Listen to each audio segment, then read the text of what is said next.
Hello விவஸ், இன்னைக்கு வரைக்கும் இந்த ஃபயர் ஆனது இன்னும் எரிஞ்சிட்டு தான் இருக்குது இந்த அமேசான் காட்டில்.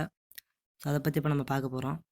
அமேசான் வந்துட்டு நிறைய பேர் தெரியும், நிறைய பேர் தெரியாமல் கூட இருக்கலாம். ஏன்னா இந்த உலகத்துடைய மிகப்பெரிய லங்ஸ்னு எதுன்னு பார்த்தாக்கா அமேசான் காடு தான். இந்த பிரேசில் இருக்கிற அமேசான் ரெயின் ஃபாரஸ்ட்னு சொல்லுவாங்க இதை. ஏன்னா அது மழை உதிர் காலம்னு சொல்லுவாங்க. அந்த காடுகளுக்கு வந்துட்டு தீப்பற்றிருக்கிறது ரொம்ப அதிசயமான ஒரு விஷயம் தான் சொல்ல முடியும். ஏன்னா இப்போ இந்த பிரேசிலில் இருக்கிற இப்போ பிரசிடெண்டான அவருடைய பேர் ஜேர் பால்சனாரோ, அவங்க வந்துட்டு அந்த இப்போதைக்கு கரண்ட் பிரசிடெண்ட்டாக இருக்கிறாங்க. எப்படி அவங்க நியூஸ் போகுதுன்னா, இந்த நாசா வந்துட்டு குளோபல் விஷன் பார்க்கும்போது அதில் தெரிஞ்சிருக்கு. இந்த அமேசான் காடு வந்துட்டு ஒரே புகை வந்திருக்கும். நல்லா ஆராய்ஞ்சு பார்த்துருக்கு. தெரிஞ்சிருக்கு. இதில் ஃபயர் ஆயிட்டுருக்கு அப்படின்ட்டு. அவங்க உடனே இந்த பிரசிடென்ட்க்கு சேர்பர்சனுக்கு கால் பண்ணி இந்த மாதிரி சொல்லியிருக்கிறாங்க. இந்த மாதிரி இந்த இடத்துல ஃபயர் ஆயிட்டுருக்கு. நீங்க அத போய் அணைங்கன்னு சொல்லி. பட் ஆனா அவங்க அது எந்த ஒரு ரியாக்ஷனும் எடுத்துக்கல. ஏன்னா இந்த பொலிட்டிக்ஸ் ரீதியா அவங்க வந்துட்டு இதுக்கு ஃபயருக்கு முழுக்க முழுக்க அவருடைய உடன்பாடு இருக்குன்னு அந்த நெறையா பப்ளிசிட்டி வந்திருக்கு. அது மட்டும் இல்லாம அவங்க நாட்டிலே வந்துட்டு இப்ப நெறைய எதிர்ப்பு தெரிவிச்சுட்டு இருக்காங்க. ஏன்னா இந்த ஃபயர் கிட்டத்தட்ட ஆகஸ்ட் 23 ஆரம்பிச்சது. இதுவரைக்கும் நடந்துட்டே இருக்கு. இப்ப கூட இன்னும் ஒரு நெறைய தீ விபத்துகள் இந்த இடத்துல நடந்துட்டு தான் சொல்ல முடியும். அது மட்டும் இல்லாம, அங்க நெறைய ட்ரைப்ஸ் வாழ்ந்துட்டாங்க. லட்சக்கணக்கான ட்ரைப்ஸ். ட்ரைப்ஸ்னா பழங்குடியின குடியினர்கள் வந்து வாழ்ந்துட்டு இருக்காங்க. அது மட்டும் இல்லாம அந்த விலங்குகள் நெறைய இறந்திருக்கு. அந்த மோஷன் பிக்சர்ஸ்லாம் நான் போடல.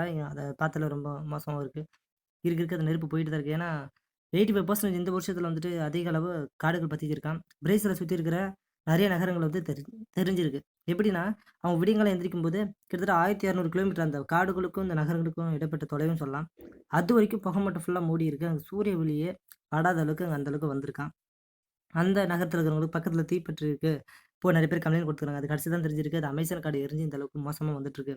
ஏன்னா இந்த உலகத்துக்கு 20% ஆக்ஸிஜனை தருதுன்னு எதுன்னு பார்த்தாக்கா, அந்த அமேசான் காடுகள் மட்டும் தான். அதுவே இப்ப எரிஞ்சிட்டு இருக்கு.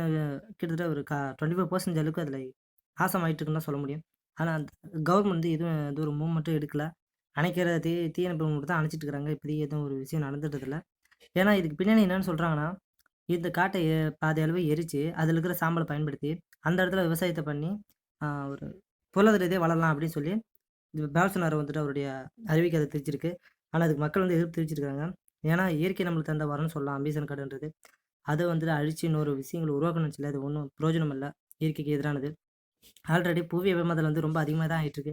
இந்த புவியோட சூட்ட தணிக்கணும் எந்த ஒரு விஷயம்னு பார்த்தாலும் அது அமேசான் காடு தான். ஆனா அதுவே இப்ப எரிஞ்சிட்டு இருக்கு. ஆல்ரெடி அண்டார்டிகால நீர் குறையிறது, இந்த பனிக்கட்டிகள் உருகுறது, காடுகள் எரியுறது, இந்த மாரி காற்று எல்லாம் ப்ராப்ளம் வந்துட்டு இருக்கு. இது உலகம் அழியறதுக்கான ஒரு அறிகுறின்னு சொல்லி இயற்கை ஆராய்ச்சியாளர்கள் தெரிவிச்சிருக்காங்க. ரொம்ப அச்சத்தோட தெரிவிச்சிருக்காங்க அத. ஏன்னா இத நம்ம எல்லாருமே போற்று காக்கக்கூடிய ஒரு விஷயம் தான் இயற்கை வந்துட்டு.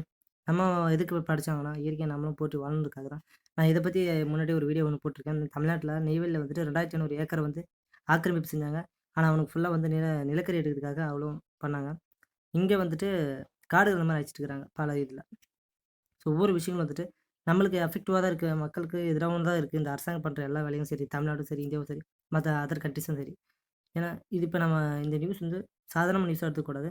எல்லாத்துக்கும் தெரிவிக்கணும். ஸோ அந்த வீடியோ முடிஞ்ச அளவுக்கு ஷேர் பண்ணுங்க. நம்ம வந்து நம்மளுடைய முடிஞ்ச அளவுக்கு நம்மளுடைய பங்கு இதுல இருக்கணும். ஸோ இது சீக்கிரமா இந்த தீய அணைக்கணும். அப்பதான் வந்துட்டு இந்த உலகத்துக்கு தேவையான அளவுக்கு ஆக்ஸிஜன் கொஞ்சமாவது கிடைக்கும். அது இல்லன்னா சீக்கிரம் அழிய வேண்டியது தான் எல்லாமே. So thanks for this video.